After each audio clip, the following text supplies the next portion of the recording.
स्वामी विवेकानंद को तालियां इसलिए मिली कि बाकी सब लेडीज एंड जेंटलमैन कह रहे थे।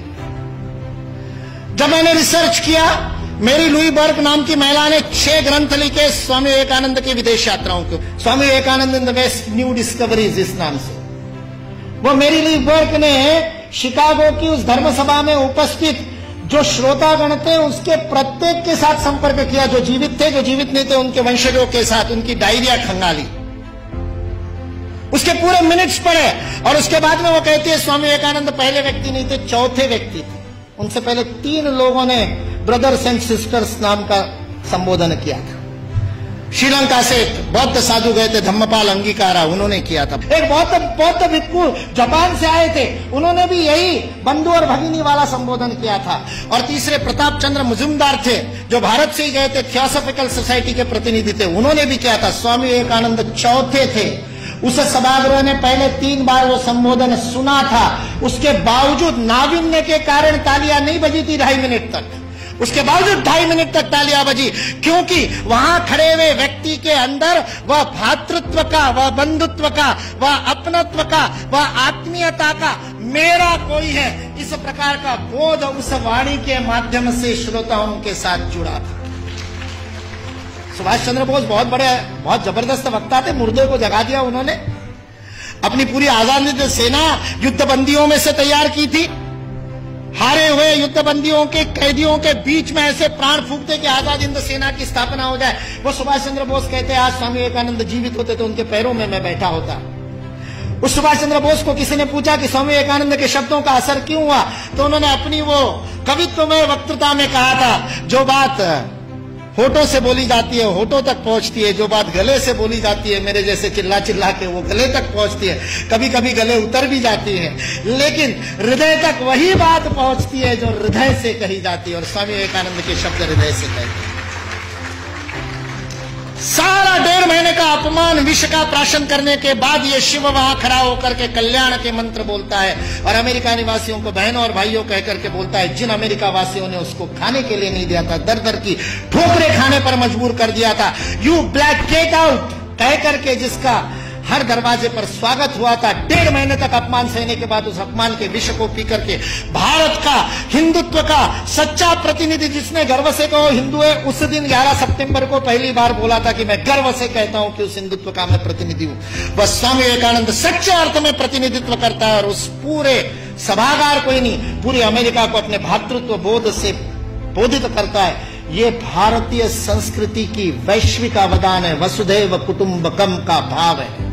हमारे यहां किसी भी सामूहिक गतिविधि का सर्वोच्च आदर्श परिवार है। यदि आप अपने संस्था में परिवार का भाव स्थापित नहीं कर सके तो उस संस्था का नेतृत्व करने का आपको अधिकार नहीं है। ये भारत का बोध है।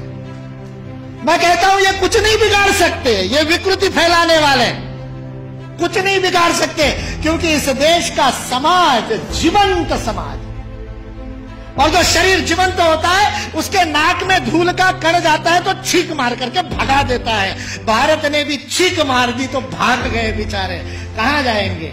और आज जिस बात के ऊपर हंसते थे उन सारी बातों को स्वीकार करने के लिए विश्व मजबूर है, विवश है।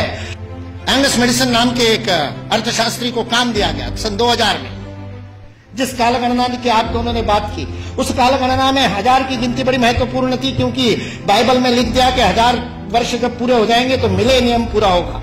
और मिलेनियम का बाइबलिकल अर्थ है कि उस दिन वापस आएगा क्राइस्ट, और उसके बाद में सबका जजमेंट होगा और सबको कौन किसने पास में बैठेगा वो तय होगा, और जिसने नहीं माना होगा उन सबको जहन्नुम में भेज दिया जाएगा। 1000 साल बाद हुआ नहीं तो सबको लगा 2000 साल बाद हुआ। इसलिए 2000 बड़ा महत्वपूर्ण वर्ष था। बहुत सारे सम्मेलन हुए सारी दुनिया में, और उन सम्मेलनों के बीच में दुनिया के सर्वाधिक विकसित देशों का जो संगठन है OECD, organisation for economic cooperation and development, जिसके लिए विश्व के सर्वाधिक GDP वाले पहले 7 थे, अब 15 हो गए, 16 हो गए देशों का वह संगठन था। उस OECD ने सन 2000 में एंगस मेडिसन नाम के अर्थशास्त्री को यह काम दिया कि वो विश्व का आर्थिक इतिहास लिखे।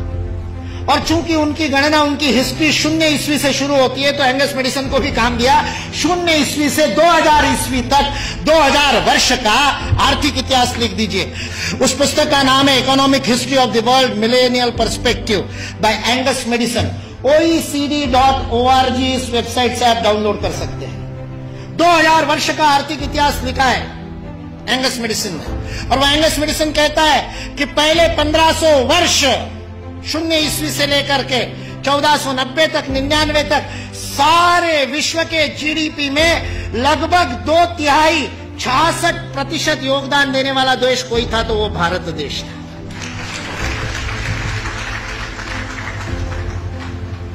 मैं सोच रहा था, इतिहास का मैं विद्यार्थी हूं, आपके जैसा इतना अध्ययन तो नहीं किया, लेकिन मैं सोच रहा था ये 1500 से क्या संबंध है, तो पता चला वास्को दी गामा 1498 में आया था।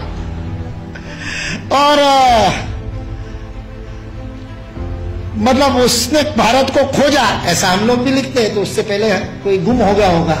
जो गुम हुआ भारत था वो विश्व के 2/3 जीडीपी को प्रोड्यूस करने वाला, और केवल प्रोड्यूस करने वाला नहीं, विश्व को समृद्धि का अवदान देने वाला, वितरण करने वाला। विल ड्यूरांड अमेरिकन इतिहासकार है, 11 खंडों में उसने लिखी है हिस्ट्री ऑफ सिविलाइजेशन। वह विल ड्यूरांड लिखता है सारे विश्व को संपदा का वितरण करने वाला कोई देश होगा तो वह देश भारत देश। वितरण शब्द प्रयोग किया है, लेन देन नहीं, वितरण करने वाला देश। सारे दुनिया में हमारे व्यापारी जाते थे। वो वास्को दी गामा को भी हमारे ये गुजरात का व्यापारी, वास्को दी गामा ने अपनी डायरी में लिखा है, वो गुजरात का व्यापारी पानी के जहाज लेकर के उसको मिला साउथ अफ्रीका में, उसको तो भारत मिला नहीं था। इसने कहा अच्छा भारत खोज रहे हैं, चलो मैं ले चलता हूं। उसको मसाले भरने थे, इससे वो कालीकट गया, इससे वास्को दी गामा को कालीकट ले गया, नहीं तो भरूच ले आता गुजरात में। फिर हमारे इतिहास वाले लिखते कि वास्को दी गामा भारत को खोजता खोजता भरूच पहुंचा। वास्को दी गामा को भारत के व्यापारी कान्हा भाई ने खोजा, मिल गया, और उसको कहते को भारत खोज रहे, चल भाई मैं दिखाता हूं, चल मेरे साथ, और साथ में ले। ये वास्को दी गामा ने अपनी डायरी में लिखा है, वो बेईमान नहीं है, उसको छिपा करके इतिहास की किताबें लिखने वाले बेईमान। वास्को दी गामा की डायरी का उद्धरण दिए बिना हमारे को गलत इतिहास पढ़ाने वाले बेईमान है। वास्को दी गामा ने तो ईमानदारी से लिखा है, उसने ये भी लिखा है कि उस कान्हा भाई के जहाज मेरे जहाजों से कई गुना अधिक प्रगत थे। 40 खेने वाले लगाने के बाद भी मेरे जहाज को उतनी गति नहीं थी जो उससे 3 गुना बड़े, 3 मंजिल वाला जिसके ऊपर डेक था, ऐसे जहाज को केवल 16 नाविक खेते थे। ऐसा कान्हा भाई का जहाज था। भारत की विज्ञान और तकनीकी की स्थिति अंग्रेज इस देश में आए तब सारे विश्व से अधिक उन्नत थी। ये अंग्रेजों में से कुछ ईमानदार इतिहासकारों ने लिख करके रखा। इसलिए जो इस गलतफहमी में है कि अंग्रेज इस देश में नहीं आते तो भारत में तो कोई विज्ञान ही नहीं होता, वो इस बात को समझ ले कि अंग्रेज इस देश में नहीं आते तो केवल भारत का ही नहीं, विश्व का विज्ञान आज है उससे अधिक प्रगत होता।